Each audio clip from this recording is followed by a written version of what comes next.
Hello and welcome back. Today I want to tell you how I learned to improve my photography by not only learning how my camera works, but a few other things as well. So let's get to it, and I'll go through the 5 or 6 things I've learned over this last few years. Number one is know your camera, know your gear, your camera, your lens. And the way I did it was I learned with this camera, my Fuji X-T20, my favorite digital camera. I learned how to set up the camera exactly how I want to shoot and what I shoot. So most of the time I have it in aperture priority, and with Fuji, because you have your aperture on the lens, it's basically you set your aperture and your ISO, and all you do is manipulate your shutter speed. So it's pretty quick to set it, when you're taking a photo and whether it's street photography or whatever, it doesn't take much to set up the photo. Now, with this camera, there's no in-body image stabilization, but the lens I'm using at the moment is the 18-55 f2.82 f4, and this lens has got stabilization in it. Now, when I shoot on a tripod, like landscape photography, I turn that off, because I've heard from photographers more experienced than I that sometimes the cameras think that it gets confused that the camera is not moving, and it'll sort of shift the stabilization or shift the sensor a bit. The other thing is your lens. So for instance, with the zoom lens, what I learned was I did put the camera on a tripod and place it in front of a tree on the same spot, and I shot at all the different focal lengths, 18 up to 55, which is roughly 28 to 70, or something like that, on a full frame camera. And then I looked at what I did was I printed those photos. So I took one photo at each focal length, and I printed them and looked at them on the table, and to see how each focal length affects the same subject at the same distance, but just as different apertures. Now, with the tripod, a lot of photographers don't use tripods anymore, or very seldom, because they've got full stabilization. They've got in-body stabilization as well, lens stabilization. Well, even without lens stabilization, you still got good in-body stabilization, 5, 6, 7 axis, or whatever it is nowadays. But yeah, and I learned to use this camera with not looking a lot at it. When I have to check, with this lens especially, with the aperture ring doesn't have markings on it. It just has the focal length on it. So I have to look at the back of the screen or through the viewfinder to see what aperture I'm setting. But other than that, it's so quick just to program a button for my ISO. I've got the dial for the shutter speed. I've got my aperture on the lens, and most of the time all I do is because if I want to have a certain shutter speed, then I just change the ISO, and that's pretty quick. And the second thing I learned is to practice. I would go out virtually every day, even if it's just for a walk around the corner, and I take photos of everything and anything.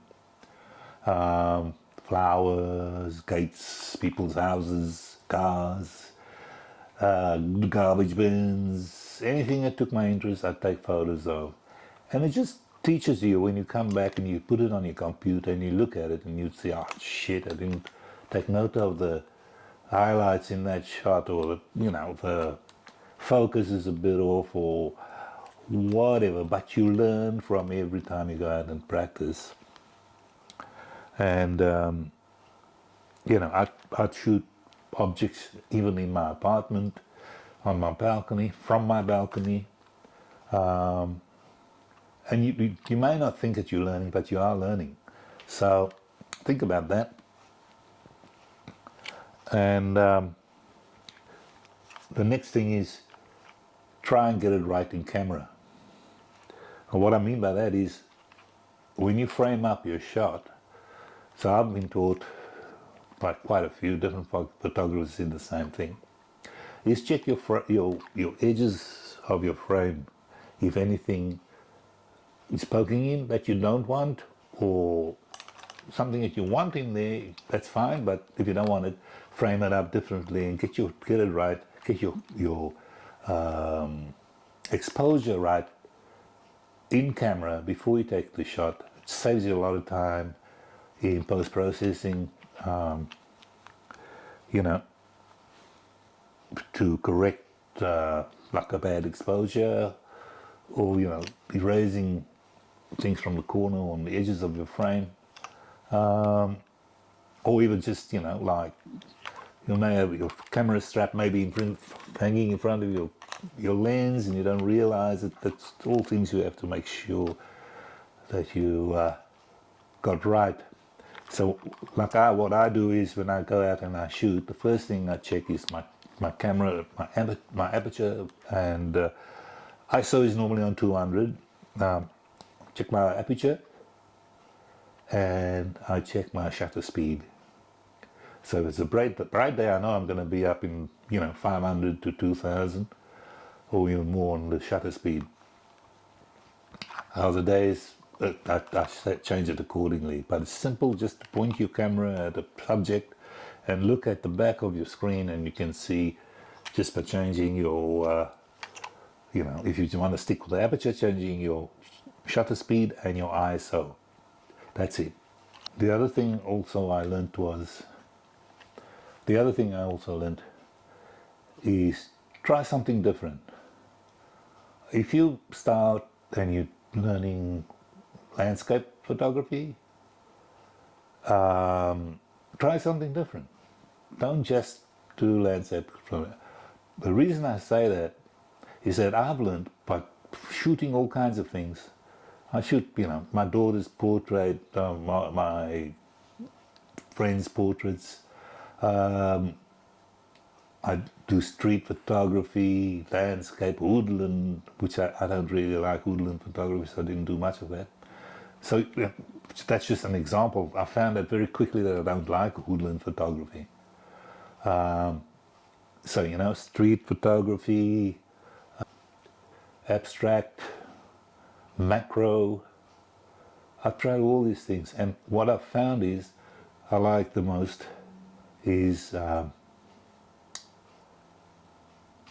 street photography, abstract photography, and macro photography. That's the most I like.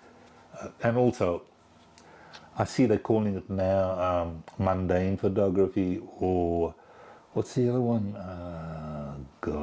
Garbage photography. Oh, there's another term, I just can't remember what it is.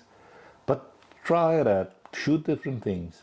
You will find that you prefer shooting one thing over the other. And then also that helps you to get the camera that you really, really will enjoy. Because, certain things, if you like sports, you're not going to need a camera with the fast shutter speed. and a long lens, this type of thing. So by starting out, getting an older camera, don't buy a brand new. Well, if you can afford it, buy whatever you like. But buy a second-hand camera. I've got this camera as long as I've been shooting, taking photography. And then buy your stuff and buy your gear for what you need. Don't just buy because you see some photographer using it and you think, oh, that'll be nice. So, yeah, practice, shoot everything. Another point is editing. When I started, I was going for saturated colors and high structure, that everything was just, the contrast was right in your face. And when you're editing this, it looks okay, but after a while I thought, it just doesn't look right. Like a lot of photos you see on Instagram now, it just looks, it looks artificial. It's too perfect. It's colors are so bright and everything is in your face, super contrasty. The photos are so sharp. It just looks artificial. So I learned to change my editing. So nowadays I don't do much. I change it.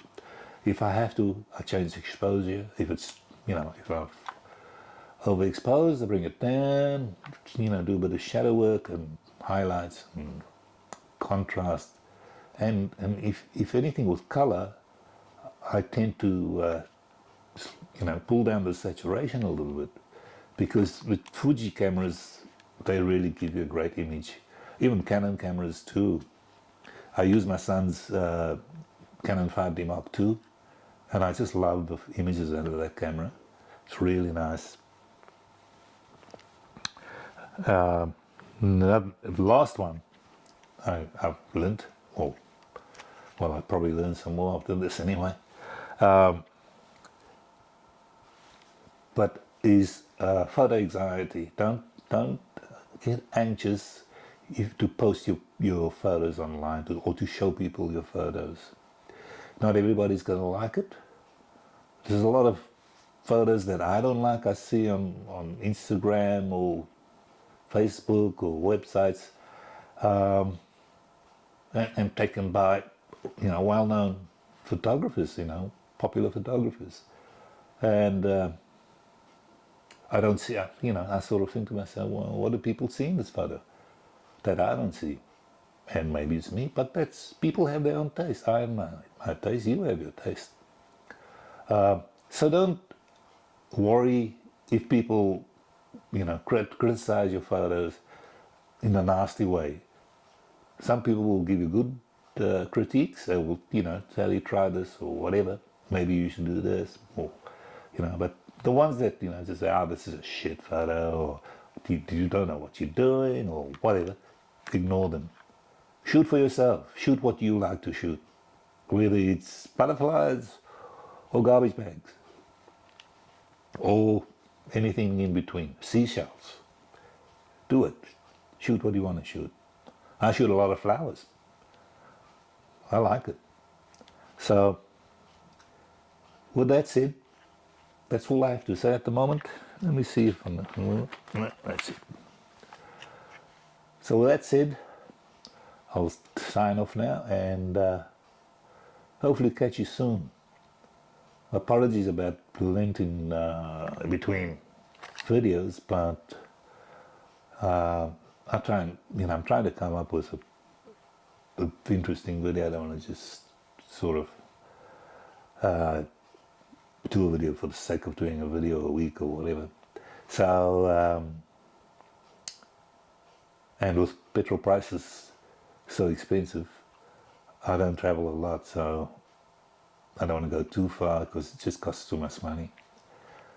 So anyway, I'll leave it there. Thanks for watching. And if you have any comments, you want to share your experience, how you've learned, leave it in the comments there, and I'll see you next time. Keep well.